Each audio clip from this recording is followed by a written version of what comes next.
Well, I'm just looking at the two first goals there, and it just seemed like for the first time this season here, especially at Kenilworth Road, that it looked like you looked a team that was almost in awe of the opposition in the first half and was standing off of the opposition and allowing them to play rather than being, like you were in the last 10 minutes, 15 minutes of the game, up against them, pressurising them. You mentioned being the high press as well.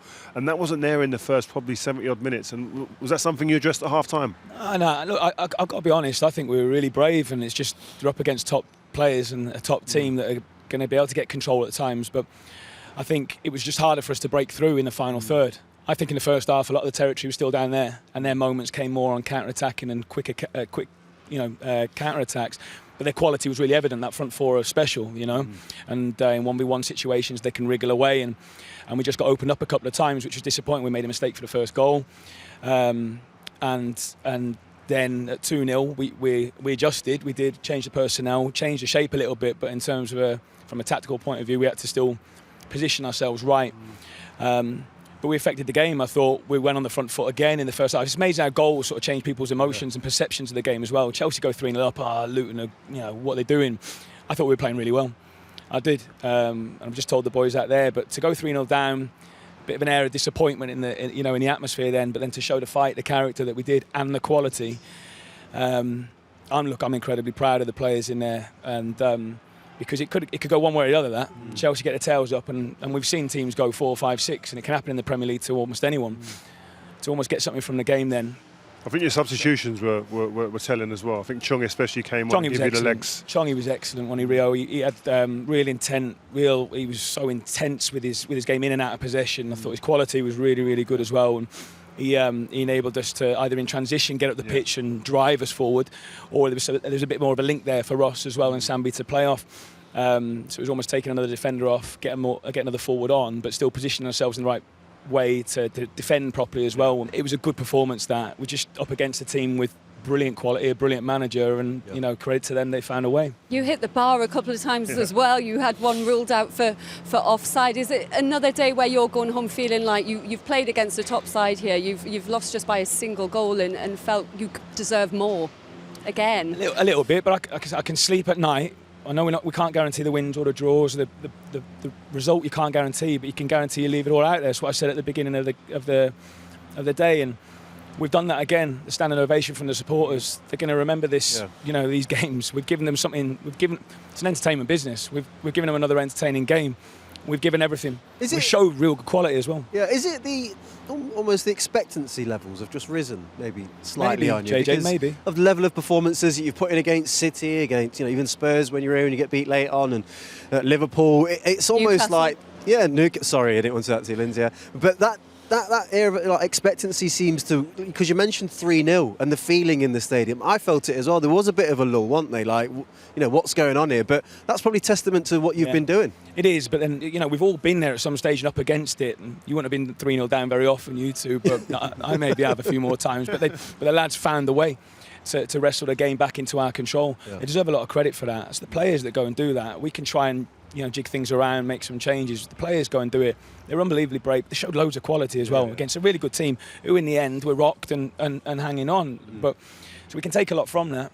And I do think the performances have been good now for a number of weeks, a number of months. So maybe we're changing the narrative a little bit around us, and even the style and everything and what we are. Perhaps people are seeing it a bit more. You say that, and you're at the halfway point now in terms of games, but you're really within touching distance of Everton, of Forest, of Palace. How do you feel about where you are in that table now and what's achievable for you, given the way you've changed the narrative? Well, there's a long way to go. I like to look at the journey so far in the halfway stage. I look at us against Chelsea in the second game of the season. I look at this then today, and I think we've grown. I think we've evolved a heck of a lot. I think there's a lot more belief and confidence around. I like the way we're moving.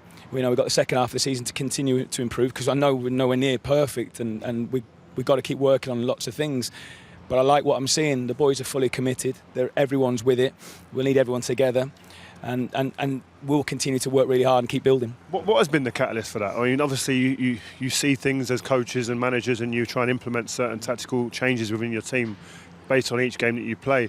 But what has actually enabled your team to kind of improve the way they have from the start of the season, what we saw, and what you just mentioned there, to where you are now? I think I've learned a lot about the league as well, and what I think, and actually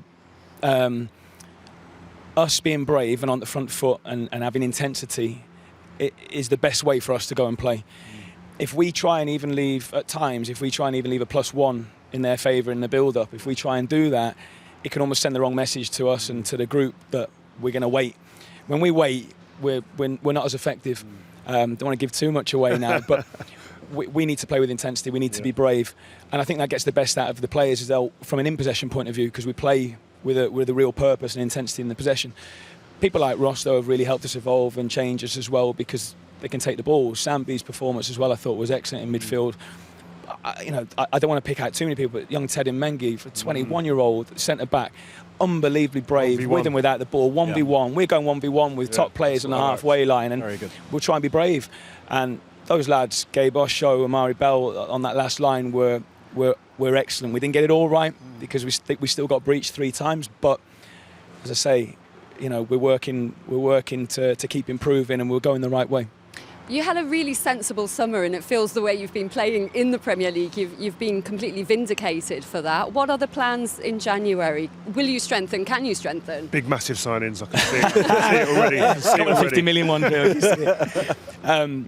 Unless you want to get your booze back. He's already tried to get in the Chelsea. I'm going to have to go home. I've talked to my agent again. Talk to my agent about this. It's Maurizio. Yeah. You've got to go 1v1 big spaces now. I'll be backing off like that. I think I've just said to the lads in there, January can be an unsettling time for everyone. Some people aren't playing as much as others, and we've got to keep this group together first and foremost. No one leaves unless I say so. I want to keep us together. That's really, really important. If we can improve, then we maybe look to do that. But we'll be coming out stronger by the end of January. That's important. FA Cup next as well, Preston. What are your targets in the Cup? Sorry, Bolton. Yeah. Is that a distraction or is it a distraction? No. I just mentioned it again in the final bits. We'll have a couple of days off now. The focus turns to that. A couple of weeks break from the league. We've got to try and keep this momentum, and the performance levels need to stay high. They have to, and that's non-negotiable. So we're looking forward to that. It gives us a nice break from the league, but another game to. There'll be a big challenge because they're doing great. When you say, this is from a footballer's perspective, we know JJ will understand what I'm saying. When you say 2 days off, does that mean, is there limitations and restrictions on, distance you covered if you go to Dubai or... No Dubai in 2 days? Seen it done. Seen it done. 2 days, wow. That's maybe a different level to us.